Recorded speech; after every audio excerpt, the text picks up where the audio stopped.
যতক্ষণ পর্যন্ত জামাত জাতির কাছে ক্ষমা না চাবে, তোমরা জামাতের কোনো অনুষ্ঠানে অংশগ্রহণ করবে না।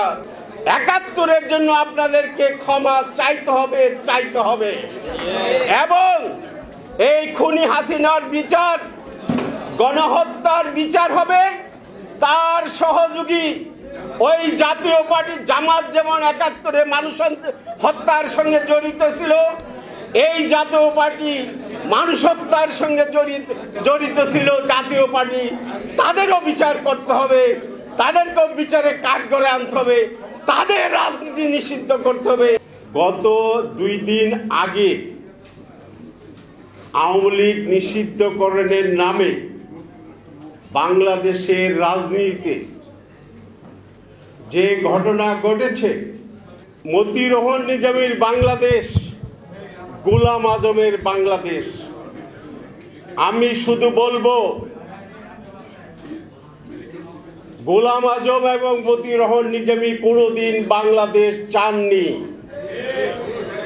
আমি আজকের এই জাফরুল্লাহ চৌধুরীর স্মরণ সভা থেকে, এটা জাফরুল্লাহ চৌধুরীর বাংলাদেশ, মাওলানা ভাসানীর বাংলাদেশ, শেখ মুজিবের বাংলাদেশ, জিয়া রহমানের বাংলাদেশ, গোলাম আজমের বাংলাদেশ নয়, মতিউর রহমান নিজামীর বাংলাদেশ এটা নয়।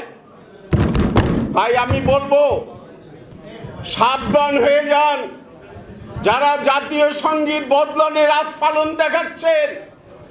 জাফরুল্লাহ চৌধুরীর বাংলাদেশ, তার স্মরণ সভায় আমরা আমার সোনার বাংলা আমি তোমায় ভালোবাসি এই গান দিয়ে ১ মিনিট নীরবতা পালন করে আমরা এই অনুষ্ঠান শুরু করেছি। আপনারা হুঁশিয়ার হয়ে যান, যারা জাতীয় সঙ্গীত বদলাতে চান আপনাদেরকে হুঁশিয়ার করে দিচ্ছি। আমাকে জাফরুল্লাহ চৌধুরী মৃত্যুর পূর্ব মুহূর্তে মাসখানেক আগে আমাকে বলেছেন, যতক্ষণ পর্যন্ত জামাত জাতির কাছে ক্ষমা না চাবে, তোমরা জামাতের কোনো অনুষ্ঠানে অংশগ্রহণ করবে না। আমরা সেই নির্দেশ আমরা পালন করে যাচ্ছি, আমরা করব।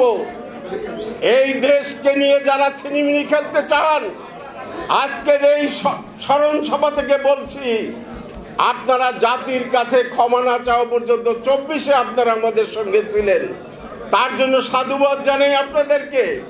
৭১-এর জন্য আপনাদেরকে ক্ষমা চাইতে হবে এবং এই খুনি হাসিনার বিচার, গণহত্যার বিচার হবে। তার সহযোগী ওই জাতীয় পার্টি জামাত যেমন ৭১-এ মানুষ হত্যার সঙ্গে জড়িত ছিল, এই জাতীয় পার্টি মানুষ হত্যার সঙ্গে জড়িত ছিল জাতীয় পার্টি, তাদেরও বিচার করতে হবে, তাদেরকেও বিচারে কাঠগড়ায় আনতে হবে, তাদের রাজনীতি নিষিদ্ধ করতে হবে।